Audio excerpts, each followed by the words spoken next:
السلام علیکم، اردو سفر میں آپ سب کا استقبال ہے۔ 10th کلاس کے طلبہ و طالبات، آج ہم آپ کو سبق نمبر 6 پڑھائیں گے، جو آپ کی اردو کی نئی کتاب ہے اس میں سے۔ اور اس سے پہلے ہم بتائیں گے افسانہ کیا ہوتا ہے۔ افسانہ جو ہے اردو میں مختصر افسانے نے 20ویں صدی میں زبردست ترقی کی ہے۔ افسانہ مطلب ایک جیسے ناول تو ایک بہت بڑا ہوتا ہے اور اس کے کافی سارے پارٹس ہوتے ہیں، افسانہ چھوٹا ہوتا ہے کہ انسان ایک بار بیٹھ کے پڑھ لے اور ایک کوئی بات اسے سمجھ میں آ جائے، کوئی زندگی کا ایک پہلو ہے، ایک واقعہ ہے۔ ہندوستان میں کتھا کہانی کا رواج تو صدیوں سے چلا آ رہا ہے، اسی طرح عربی اور فارسی ادب میں حکایت کی روایت ملتی ہے، لیکن مختصر افسانے کی صنف اردو میں مغرب کے اثرات کی دین ہے، مطلب یہ ویسٹرن اس سے آیا ہے، ادب سے۔ اردو میں اس صدی کے شروع میں سب سے پہلے پریم چند نے افسانے لکھنے شروع کیے اور دیکھتے ہی دیکھتے صنف افسانہ نے ایسی ترقی کی کہ یہ اردو فکشن کی مقبول ترین صنف ہو گئی۔ اردو میں مختصر افسانے کے فروغ سے پہلے داستانوں اور تمثیلی قصوں کا رواج تھا۔ تمثیلی مطلب جس پہ ڈرامہ پیش کیا جا سکے۔ ناول کی ابتدا بھی ہو چکی تھی، لیکن جیسے جیسے حالات بدلے اور زندگی کی کشمکش بڑھی، نیز فرصت اور فراغت کم ہونے لگی، لوگ بزی رہنے لگے اور انہیں فرصت کم ہونے لگی، تو مختصر افسانہ نگاری کا رواج عام ہوا۔ مختصر افسانے سے مراد ایسی نثری کہانی ہے جس میں کسی شخص کی زندگی کا کوئی اہم یا دلچسپ پہلو پیش کیا گیا ہو، جس میں کوئی ایسا واقعہ بیان کیا گیا ہو جس کی ابتدا ہو، ارتقا ہو اور خاتمہ ہو، یعنی ایک شروعات دکھائی جائے، پھر اس میں کچھ ترقی ہو اور اس کے بعد اینڈ دکھایا جائے، اور جو زندگی کی بصیرت میں اضافہ کرے، مطلب ہماری عقل کو بڑھائے۔ افسانے کی یہ بھی تعریف کی گئی ہے کہ کوئی ایسا بیان جو اپنی جگہ مکمل ہو اور ایک ہی نشست میں پڑھا جا سکے۔ افسانے میں ایک یا ایک سے زیادہ کردار ہو سکتے ہیں، منظرنامہ، پلاٹ یا مکالمہ بھی ہو سکتا ہے، لیکن ادھر افسانے میں بہت تبدیلیاں ہوئی ہیں اور افسانے کی کوئی ایک تعریف مکمل نہیں کہی جا سکتی۔ دراصل بدلتی ہوئی زندگی اور زمانے کے بدلتے ہوئے مذاق کے ساتھ افسانے کی پیشکش اور حیت میں بھی تبدیلیاں ہو رہی ہیں۔ پریم چند کے علاوہ سجاد حیدر یلدرم اور سلطان حیدر جوش نے بھی اردو میں مختصر افسانے کے اولین نمونے پیش کیے۔ شروع میں پریم چند نے بنگالی ادب سے متاثر ہو کر لکھنا شروع کیا تھا۔ ان کے افسانوں کا پہلا مجموعہ سوز وطن 1908 میں شائع ہوا، پبلش ہوا۔ ان افسانوں میں سامراج وطن اور وطن دوستانہ جذبات کی ترجمانی کی گئی تھی، اس لیے انگریز حاکموں نے اس مجموعے کو ضبط کر لیا، کیونکہ اس ٹائم انہی لوگوں کا یہاں پر قبضہ تھا نا، تو انہوں نے کیا کیا کہ اس مجموعے کو اپنے پاس محفوظ کر لیا، ضبط کر لیا، تاکہ وہ سب کے سامنے نہ آئے اور جو ہے بغاوت جو ہے بڑھے نہیں۔ پریم چند کی ابتدائی کہانیوں میں داستانوں کے انداز کی جھلک تھی، لیکن بعد میں ان کا فن برابر ارتقا پذیر رہا اور انہوں نے اردو افسانہ نگاری کو نئی بلندیوں تک پہنچا دیا۔ پریم چند کے زمانے میں اردو میں رومانی طرز کے افسانے بھی لکھے گئے۔ ایسے افسانہ نگاروں میں نیاز فتح پوری، مجنوں گورکھپوری قابل ذکر ہیں۔ 1936 میں ترقی پسند تحریک کا آغاز ہوا۔ اس سے چند برس پہلے انگارے کے نام سے باغیانہ کہانیوں کا ایک مجموعہ شائع ہو چکا تھا، جس نے موضوع اور فن دونوں اعتبار سے ایک ایسی بغاوت کی بنیاد ڈال دی تھی جس کے بغیر کسی جہان نو کی تخلیق نہیں ہو سکتی۔ چنانچہ دیکھتے ہی دیکھتے چند برسوں میں سعادت حسن منٹو، کرشن چندر، راجندر سنگھ بیدی اور عصمت چغتائی کے ہاتھوں اردو افسانے نے بے حد ترقی کی اور زندگی کے گوناگوں مسائل یعنی بے شمار مسائل پر بھرپور انداز سے لکھا جانے لگا۔ اس کے ساتھ ساتھ انسان دوستی، سماجی اصلاح اور قومی شعور کا اظہار بھی ترقی کرتا رہا۔ مطلب ایک یہ ہوتا ہے کہ اگر اس میں ہماری قوم میں کوئی برائی ہے تو اسے دور کیا جائے، ان کا کچھ اصلاح کا پہلو ہو، اسے سدھارا جائے افسانوں کے ذریعے۔ آزادی کے بعد ہندوستان اور پاکستان میں کئی برس تک فسادات کے موضوع پر بہترین افسانے لکھے گئے اور انسانی قدروں کے زوال نیز تہذیبی اور اخلاقی قدروں کی پامالی کا احساس عام ہوا۔ آزادی کے بعد ابھرنے والے افسانہ نگاروں میں قرۃ العین حیدر نمایاں حیثیت رکھتی ہیں۔ ان کے افسانوں میں ایک خاص طرح کا تاریخی شعور اور وقت کا احساس ملتا ہے۔ وہ جبر کی ان طاقتوں کا بھی پردہ فاش کرتی ہیں جن کے شکنجے میں انسان بے بس اور مجبور ہے۔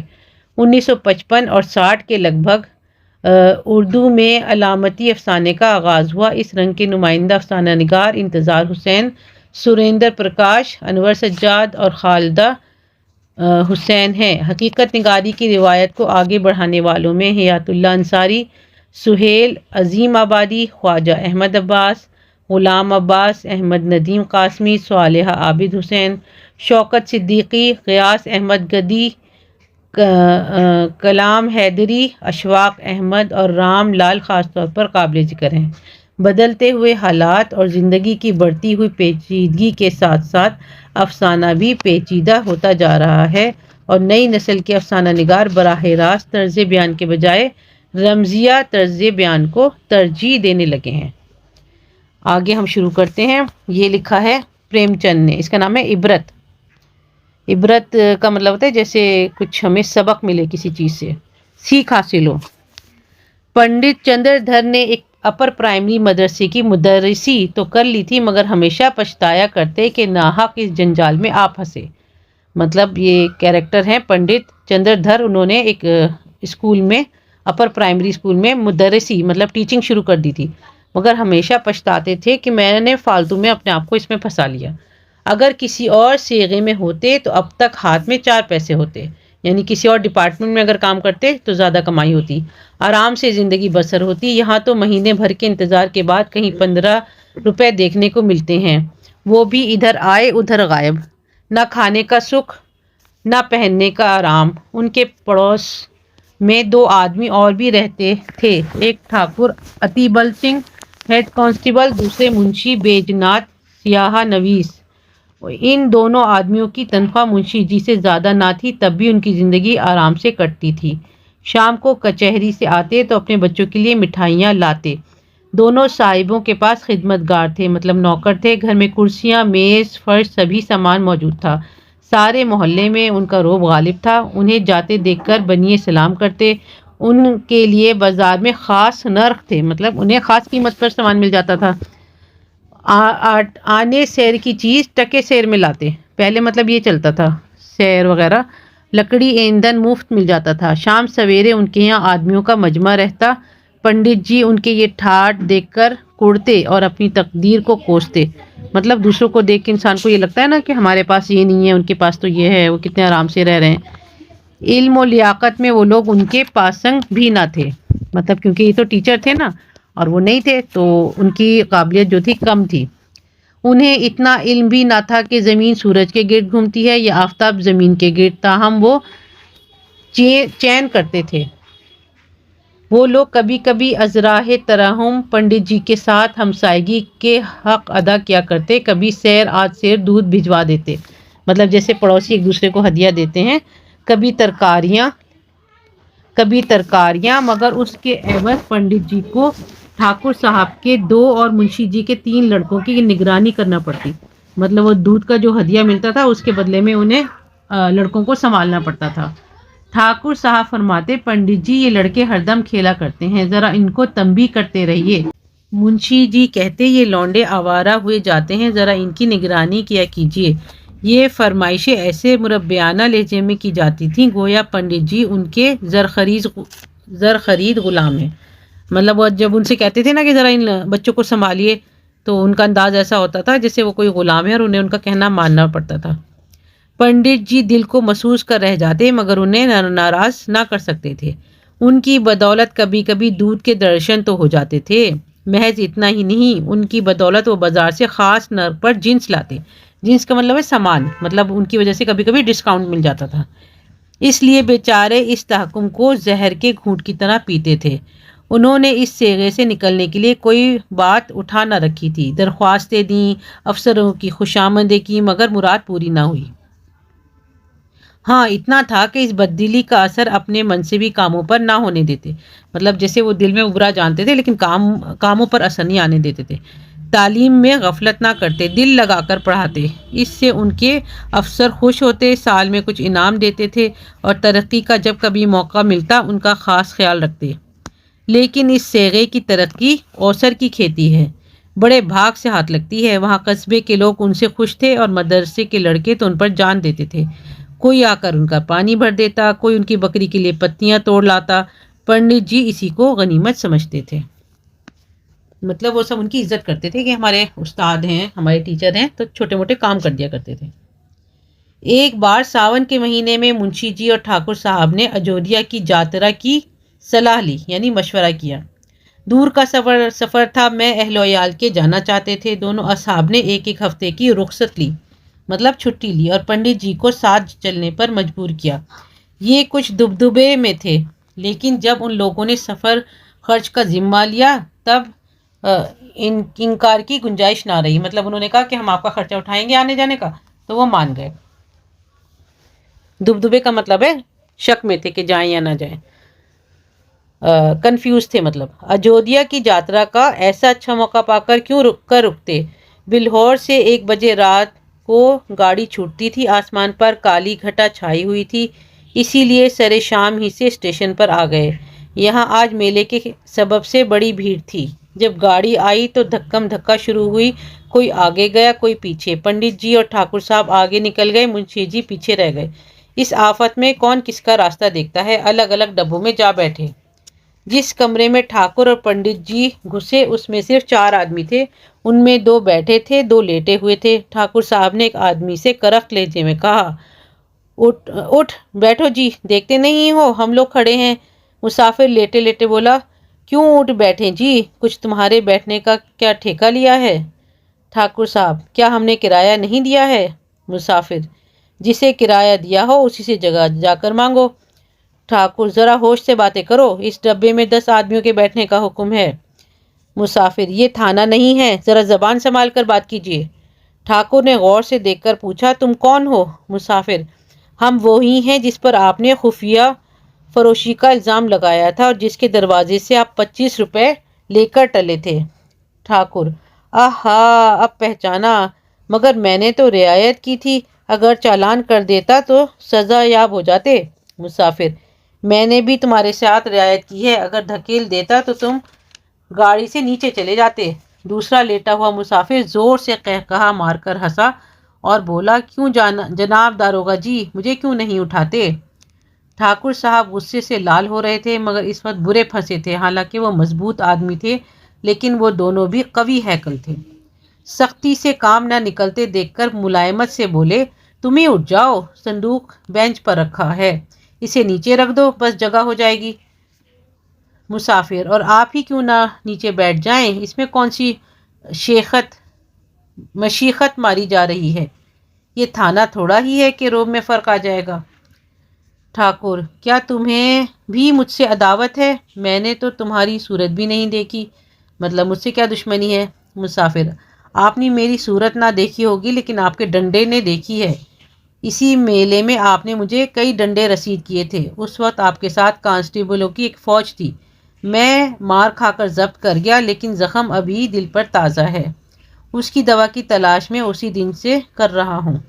بارے آج موقع ملا ہے، میں بھی ٹھاکر ہوں، آپ سے عزت میں، حیثیت میں، خاندان میں ہیٹا نہیں۔ خاموش بیٹھ جائیے ورنہ شاید میرے سر پر شیطان سوار ہو جائے۔ ہیٹا کا مطلب ہے کمتر، یعنی میں آپ سے کم نہیں ہوں۔ پنڈت جی اب تک خاموش تھے، دل میں کانپ رہے تھے کہ کہیں مار پیٹ نہ ہو جائے تو گیہوں کے ساتھ گھن بھی پس جائے۔ موقع پا کر ٹھاکر صاحب کو سمجھایا، ٹھاکر نے طرح دینے میں خیریت سمجھی۔ جو ہی تیسرا اسٹیشن آیا، انہوں نے اس کمرے سے بیوی بچوں کو نکالا۔ ان دونوں شیطانوں نے ان کے اسباب اٹھا اٹھا کر پھینک دیے۔ جب ٹھاکر صاحب گاڑی سے اترنے لگے تو ایک نے انہیں ایسا دھکا مارا کہ بیچارے اوندھے منہ پلیٹ فارم پر گر پڑے۔ گارڈ سے کہنے دوڑے تھے کہ اتنے میں انجن نے سیٹی دی، جا کر اپنی جگہ بیٹھ گئے۔ ادھر منشی بیجناد کی اس سے بھی بری حالت تھی، ساری رات جاگتے گزر گئی، ذرا پیر پھیلانے کی بھی جگہ نہ تھی۔ جیب میں شراب کی بوتل رکھ لی تھی، اسٹیشن پر اسٹیم تیز کر لیتے تھے، معمول سے زیادہ پی گئے۔ ایک تو شراب کا نشہ، اس پر جگہ کی تنگی، ہاضمے میں فطور پڑ گیا، یعنی گڑبڑ ہو گئی، پیٹ میں درد ہونے لگا، بیچارے بڑی مشکل سے میں پھنسے، کہیں ہلنے کی جگہ نہ تھی۔ اس حال کے آثار نظر آنے لگے، اس حال کا مطلب ہے لوز موشن۔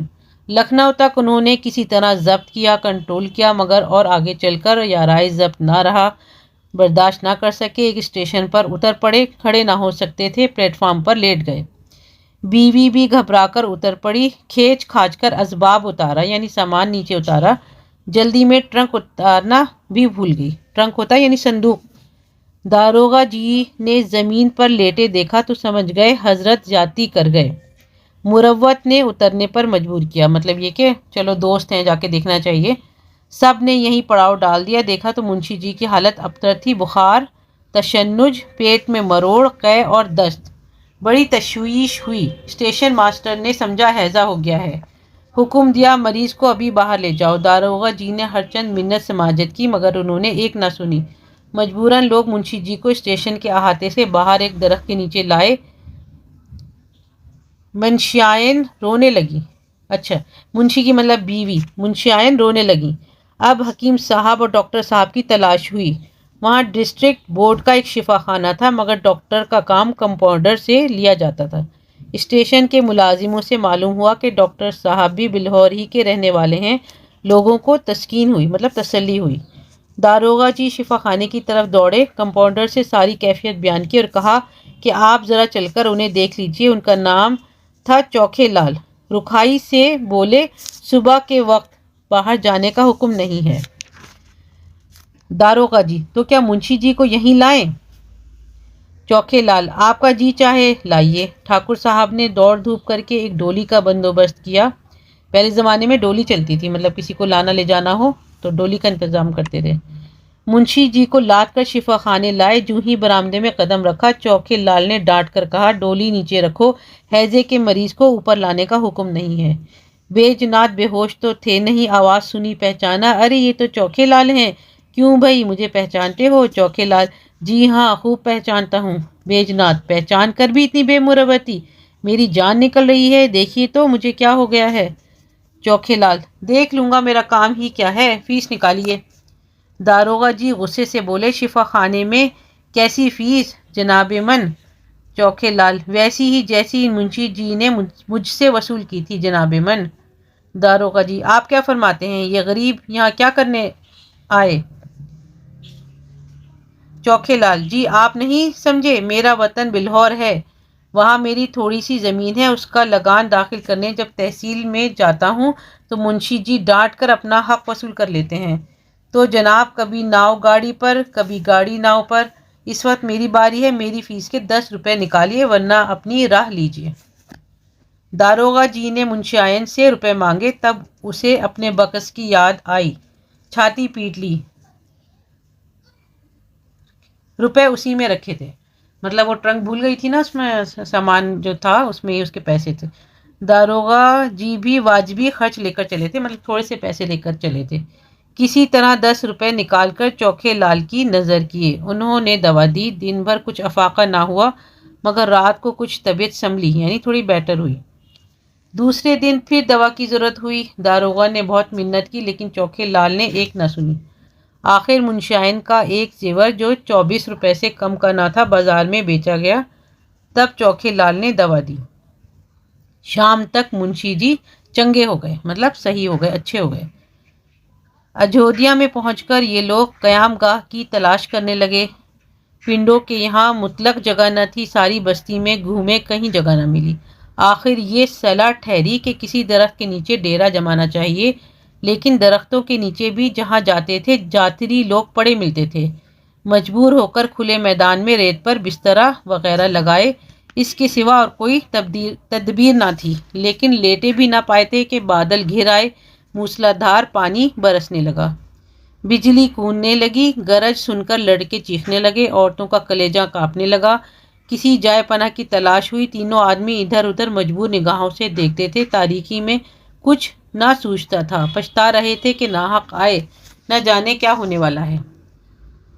مطلب وہ اس کا یاترا کا ٹائم تھا، وہاں بہت سارے لوگ تھے، بھیڑ تھی تو انہیں جگہ نہیں مل رہی تھی، آخرکار انہوں نے وہیں سوچا قیام کر لیتے ہیں، تھوڑا اسٹے کر لیتے ہیں، لیکن اچانک بہت تیز بارش ہونے لگی۔ دفعتاً ایک آدمی لالٹین لیے ندی کی طرف سے آتا نظر آیا، یعنی کہ اچانک ایک آدمی آتا نظر آیا۔ وہ قریب پہنچا تو پنڈت جی اس کے پاس جا کر بولے کیوں بھائی صاحب یہاں کہیں مسافروں کے ٹھہرنے کی جگہ ملے گی؟ وہ آدمی رک گیا، غور سے پنڈت جی کی طرف دیکھ کر بولا آپ پنڈت چندردھر تو نہیں؟ پنڈت جی خوش ہو کر بولے جی ہاں، مگر آپ مجھے کیوں کر جانتے ہیں؟ اس آدمی نے ادب سے منشی جی کے پیروں پر سر جھکایا اور بولا، میں آپ کا پرانا شاگرد ہوں، میرا نام کرپا شنکر ہے۔ میرے والد کچھ دنوں بلہور میں ڈاک منشی رہے تھے، انہی دنوں میں آپ کی خدمت میں تھا۔ پنڈت جی کو بھی فوراً یاد آ گئی، بولے، او ہو، تم کرپا شنکر ہو، اس وقت تو تم دبلے پتلے لڑکے تھے، کوئی 8-9 سال کے ہوں گے۔ کرپا شنکر، جی ہاں، 9 سال تھا، میں نے وہاں سے آ کر انگریزی پڑھی، اب یہاں میونسپیلٹی میں نوکر ہوں۔ کہیے، آپ تو اچھی طرح رہے، بڑی خوش نصیبی ہے، آپ کے درشن ہو گئے۔ کیا آپ کے بال بچے ساتھ ہیں؟ پنڈت جی، نہیں، میں تو اکیلا ہی ہوں، لیکن میرے ساتھ داروغہ جی اور سیاح نویس صاحب بال بچوں کے ساتھ ہیں۔ کرپا شنکر، کل کتنے آدمی ہوں گے؟ پنڈت جی، 10 آدمی ہیں، اگر تھوڑی سی جگہ مل جائے تو گزر کر لیں گے۔ کرپا شنکر، نہیں جناب، بہت سی جگہ لیجیے، میرا بڑا سا مکان خالی پڑا ہے، چلیے آرام سے رہیے، یہ تو میری عین خوش نصیبی ہے کہ آپ کی خدمت کرنے کا موقع ملا ہے۔ چھتریاں تو کافی ہیں نا، چلیے میرے ساتھ۔ لوگ پانی میں لت پت چھتریاں لگائے بسترے سروں پر اٹھائے چلے۔ کرپا شنکر کا مکان قریب تھا، وسیع، صاف ستھرا، اس نے جاتے ہی آگ جلوا دی، پلنگ بچھوا دیے، لوگ آرام سے بیٹھے، گھر میں پوریاں پکنے لگیں۔ کرپا شنکر ہاتھ باندھے ہوئے چاکروں کی طرح پنڈت جی کے ذرا سے اشارے پر دوڑتا تھا۔ 1 گھنٹے میں کھانا تیار ہو گیا، کھا پی کر لوگ لیٹے خدا کا شکر کر رہے تھے کہ کرپا شنکر مل گیا، ورنہ آج جان بچنی مشکل تھی۔ اور سب لوگ تو نیند میں غافل ہو گئے، مگر پنڈت چندردھر کو نیند نہ آئی۔ اس سفر کے واقعات کا ایک نقشہ ان کے سامنے کھنچا ہوا تھا اور قوت امتیاز ان کا موازنہ کر رہی تھی، مطلب کمپیئر کر رہی تھی۔ گاڑی کی رگڑ جھگڑ اور شفا خانے کی نوچ کھسوٹ کے مقابلے میں کرپا شنکر کی شرافت اور مہمان نوازی کا خاص اثر ہو رہا تھا۔ دونوں باتیں دماغ میں آ رہی تھی کہ کیسے مطلب سفر میں پریشانی ہو رہی تھی اور شفا خانے میں کیسے وہ مطلب ہمیں پریشان کر رہا تھا اور پیسے مطلب لے رہا تھا اور مجبوری کا فائدہ اٹھا رہا تھا، اور ابھی کتنا اچھا انسان ایک مل گیا جو سب سے شرافت سے پیش آ رہا تھا، مہمان نوازی کر رہا تھا۔ وہ آج اپنے پیشے کی عظمت کو سمجھے، آج اس کی اہمیت کے قائل ہوئے۔ آج انہیں اس بات کا پتہ چلا کہ استاد کی جو ہے اہمیت کیا ہے اور اس کے رتبہ کیا ہے، اس کے کام کا کیا مطلب بعد میں صلہ ملتا ہے۔ یہ لوگ 3 دن اجودھیا میں رہے، کسی بات کی تکلیف نہ ہوئی، کرپا شنکر نے خاطر مدارات میں کوئی بات اٹھا نہ رکھی۔ تیسرے دن یہ لوگ چلنے لگے تو وہ اسٹیشن تک پہنچانے آیا۔ جب گاڑی نے سیٹی دی تو اس نے آنکھوں میں آنسو بھرے ہوئے پنڈت جی کے قدم چھوئے اور کہا، کبھی کبھی مجھے یاد کیا کیجیے گا۔ پنڈت جی گھر پہنچے تو ان کے مزاج میں تغیر ہو گیا تھا، یعنی تبدیلی آ گئی تھی، چینج ہو گیا تھا۔ انہوں نے پھر کسی دوسرے صیغے میں جانے کی کوشش نہیں کی اور نہ پھر اپنی تقدیر کا شکوہ کیا، مطلب پھر انہوں نے یہ سوچنا چھوڑ دیا کہ میرا کام اچھا نہیں ہے، میری جاب اچھی نہیں ہے۔ ان کا جو موڈ تھا وہ چینج ہو گیا اور انہوں نے آئندہ کبھی اس بات کی شکایت نہیں کی۔ یہ ہے پریم چند کا لکھا ہوا۔ اب آپ کو پتہ چل گیا ہوگا کہ اس کا نام عبرت کیوں رکھا گیا ہے، اور یہ ہم آپ کو الفاظ معنی سمجھا دیں گے سارے جب ہم کویسچن آنسر کرائیں گے۔ اب ہم بس یہ جو لاسٹ کا غور کرنے کی بات ہے وہ دیکھ لیتے ہیں۔ سیاحہ کیا ہوتا ہے؟ سیاحہ اس حساب کو کہتے ہیں جس میں ہر طرح کی آمدنی اور خرچ روز بروز درج ہو، مطلب روز لکھا جائے۔ اس کو سیاحہ شاید اس لیے کہتے ہیں کہ اس میں سب کچھ ملا جلا مسودے کی شکل میں لکھا جاتا ہے۔ سیاحہ تو شاید اب بھی بعض تاجروں کے یہاں استعمال ہوتا ہو، لیکن سیاحہ نویس کا سرکاری عہدہ اب نہیں ہے۔ سیاحہ نویس کا مطلب ہوتا ہے کلرک، اکاؤنٹ کلرک، ٹھیک ہے۔ اچھا، جیسے یہ لکھا ہے، اس صیغے کی ترقی اوسر کی کھیتی ہے، بڑی خوبصورت تشبیہ ہے۔ مطلب یہ کہ اوسر یعنی بنجر زمین میں کھیتی کریں تو کچھ بھی حاصل نہیں ہوتا۔ اسی طرح مدرسی مطلب ٹیچنگ کے پروفیشن میں ترقی بہت مشکل سے ہوتی ہے یا تو ہوتی ہی نہیں۔ پریم چند اس طرح کی گھریلو دیہاتی تشبیہ کے بادشاہ ہیں، مطلب وہ اتنے اچھے استعمال کرتے ہیں۔ ہندی کے بہت سے الفاظ ہیں جن کے شروع میں یہ یا وہ جے ہوتا ہے، جو اردو میں بھی آ گئے ہیں۔ ان میں یہ کی جگہ وہ آ جاتا ہے وہ، اور وہ کی جگہ یہ ہو گیا ہے، جیسے کہ یمنا سے جمنا اور یوبن سے جوبن۔ اسی طرح یاترا سے جاترا، اس میں پڑھا نا ہم نے، اب تو یاترا بولا جاتا ہے۔ اور اجودھیا کی جاترا کی اصلاح کی، خود اجودھیا کی اصل میں ایودھیا ہے، ایودھیا لفظ بولا جاتا ہے نا۔ اور آخر میں لکھا ہے ڈیرا جمانا، اس کا مطلب ہے قیام کرنا، بمائنی قیام کرنا، خیمہ لگانا۔ پہلے زمانے میں ڈیرا بمائنی گھر بھی تھا، یعنی ڈیرا کے لیے کہتے تھے گھر کا مطلب ہوتا تھا۔ اب اس معنی میں نہیں استعمال ہوتا۔ صیغہ بمعنی محکمہ بھی اب نہیں بولتے۔ جیسے بار بار یہ لفظ ہے نا کہ اس صیغے میں ترقی مشکل ہے اور میں نے اس صیغے میں وہ کر کے اپنے آپ کو پھنسا لیا، یعنی اس محکمے میں، اس ڈپارٹمنٹ میں۔ یہ بات آپ کو سمجھ میں آ گئی ہوگی اچھی طرح سے، اور پورا یہ سبق بھی سمجھ میں آ گیا ہوگا۔ اب اگلا کام کرنے کے لیے تیار رہیے گا، اور سوال جواب اور الفاظ معنی ہمارے ساتھ ضرور کریے گا اردو سفر پر۔ اردو سفر کو زیادہ سے زیادہ لائک، شیئر اینڈ سبسکرائب کریے۔